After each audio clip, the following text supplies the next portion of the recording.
Welcome to Wednesday Wisdom.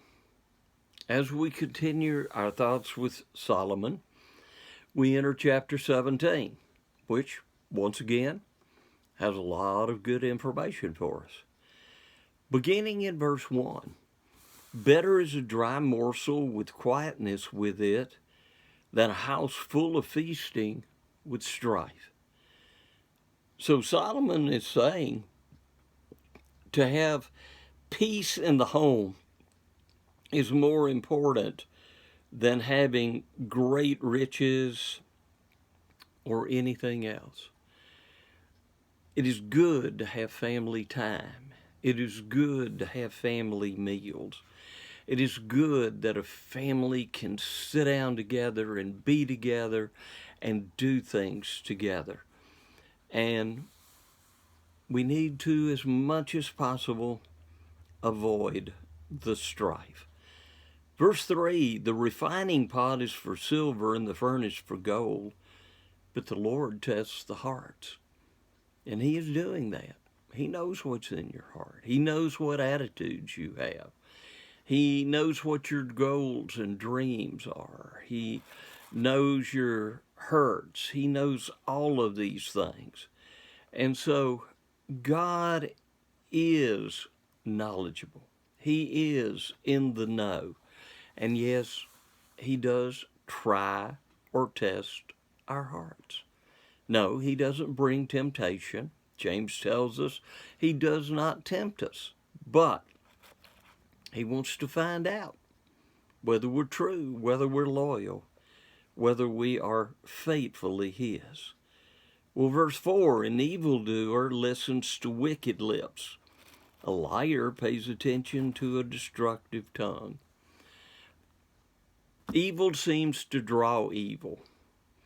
And of course, if we become people who don't want to listen to evil, before long, folks are going to quit inviting us into their evil conversations. And that can be really a good thing. So don't listen to the wicked lips. There are way too many of those flapping in the breeze in our world today, and we just have to learn to shut them out. Verse 5, he who mocks the poor taunts his maker. He who rejoices at calamity will not go unpunished. These are serious matters with God. I mean, wishing someone would die that gets sick, how horrible that is in the sight of God. Taunting, making fun of people who cannot help the situation they're in. And of course, with the economic situation that's going on today, many people are in conditions a year ago they didn't dream were possible. And so rather than making fun of people, rather than wanting disaster on other people, obviously we should want good. Well, verse 6, one I've learned well, grandchildren are the crown of old men, and the glory of sons is their father. Yeah, grandkids can be great. But let's hope, those of you who still have children at home, that children are great as well, and that you are enjoying the process of helping point those young hearts and young souls not only to life, but to eternity. 9, he who conceals a transgression seeks love, but he who repeats a matter separates intimate friends. We need to be trustworthy. If people share things in confidence with us, we need to be people that keep those confidences. We don't need to be blabbing everything that comes our way. And obviously, if we are not a person who can keep confidences, we're going to wind up losing friends in the process. So conceal a transgression, especially when it's against you. Keep friendships. They are so valuable. They are so important. 13, he who returns evil for good, evil will not depart from his house. You know, that's a terrible thought. People do good by you and you turn around and do evil by them. Sadly, it happens in our world. Sadly, more often than it should. But it is not an attitude that you and I should have as Christians. Verse 17 gives us the attitude, though. It says, a friend loves at all times, and a brother is born for adversity. Now, let's understand this. A friend may love at all times. Doesn't mean they approve of everything that is done, but they keep on loving. They keep on caring. It's the way God is. He may not approve of many of the things that we do in life, but that doesn't stop his love for us. And so it is very important that we don't let things break up our friendships, even though they may not necessarily be good things. The person who does the bad thing may really need a good Christian friend to help pull them through and get them back on the correct road. And then a brother's going to be there. And I don't think he's just simply talking about physical family here.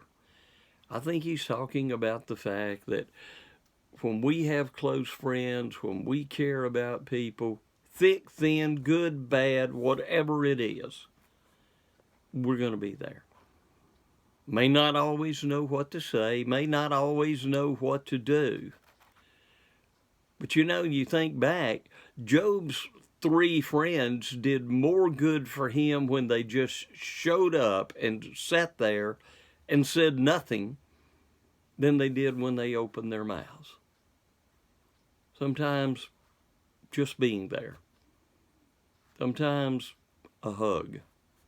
Sometimes these things become so very important in the life of another. Well, moving on, a joyful heart is good medicine, but a broken spirit dries up the bones. We know and understand that. When something really good happens and we're joyful and excited, we feel good.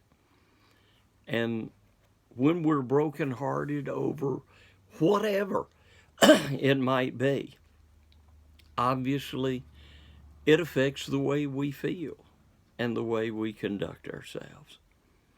And then finally, 27, he who restrains his words has knowledge, and he who has a cool spirit is a man of understanding. A lot of times it's better just not to say anything. Hold back. Hold our words. Because if we get angry, if we're of a hot spirit, we may spit out things that, yes, we wind up apologizing for, but still the damage may already have been done. So it's better not to say anything than to spout out the wrong thing.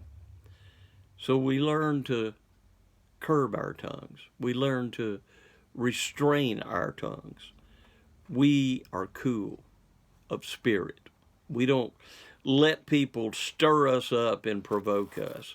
You know, because the louder one gets, the louder the next one, and, you know, here it goes. It escalates on up, and we don't need to be doing that. And so, control your words. Watch what you say.